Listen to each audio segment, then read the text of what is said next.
Un saluto a tutti gli ascoltatori della Web TV Esplorama e benvenuti nel nostro spazio dedicato all'enogastronomia del Friuli Venezia Giulia.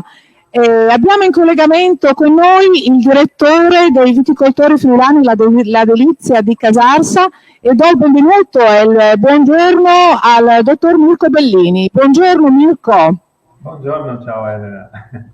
Ecco, allora innanzitutto facciamo così un bel appunto e un complimento per il debutto, per la novità del Prosecco Rosé che avete mandato in produzione.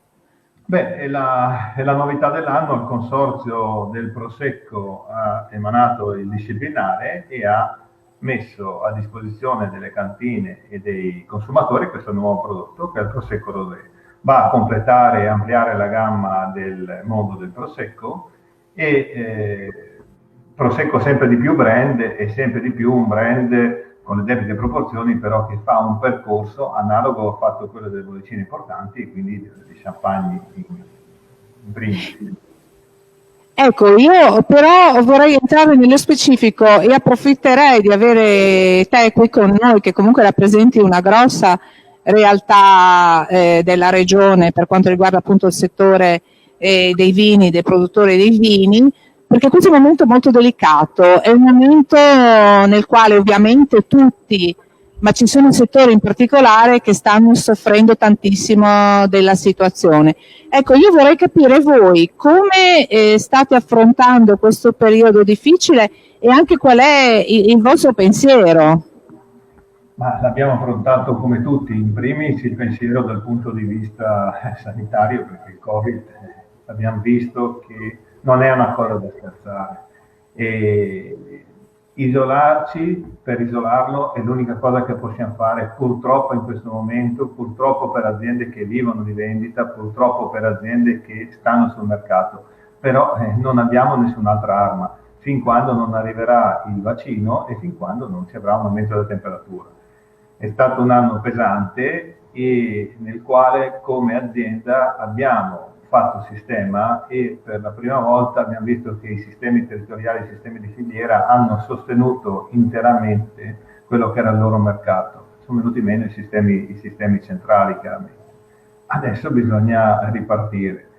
Purtroppo con tutte le vittime che ha fatto il Covid, però dobbiamo vederlo come un'opportunità, ci ha fatto vedere quali erano i limiti delle nostre aziende, qual era il limite del sistema economico regionale, del sistema economico nazionale e ti dà indicazioni nel dover muoversi di corsa per essere pronti.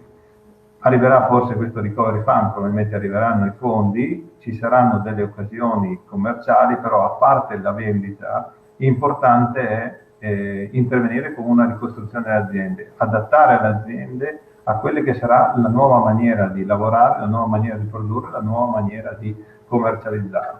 Rimanere fermi per le aziende sarebbe deleterio.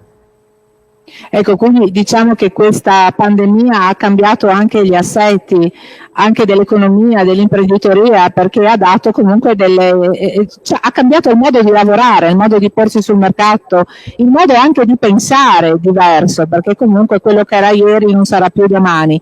Relativamente all'organizzazione del domani, del futuro, quando si spera che questa cosa possa accennare o comunque si possa debellare con i vaccini o comunque trovare una soluzione. Come la vedi? Ma sai, non è che ci siano tante soluzioni.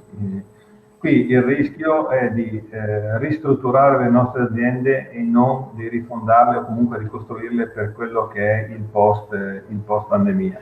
È un percorso strategico importante che riguarderà non solo Friuli Venezia Giulia, ma riguarda tutta Italia e tutta Europa. Serve una cabina di regia unica per portare le aziende lì ed è un percorso che se il Friuli non fa, se il Friuli Venezia Giulia non lo fa, rischia di rimanere fanalino di coda, perché il Covid è stata la vera grande globalizzazione del 2000.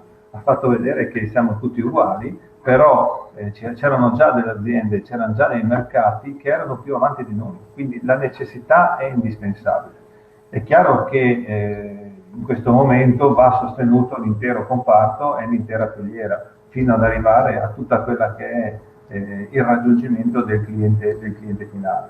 Se noi perdiamo questo treno, si potrà andare avanti comunque, solamente che rischieremo di rimanere come eravamo prima, chiusi su certi mercati, mentre altre strutture, altre aziende che vengono da altri stati saranno più dinamiche e più competitive rispetto a noi.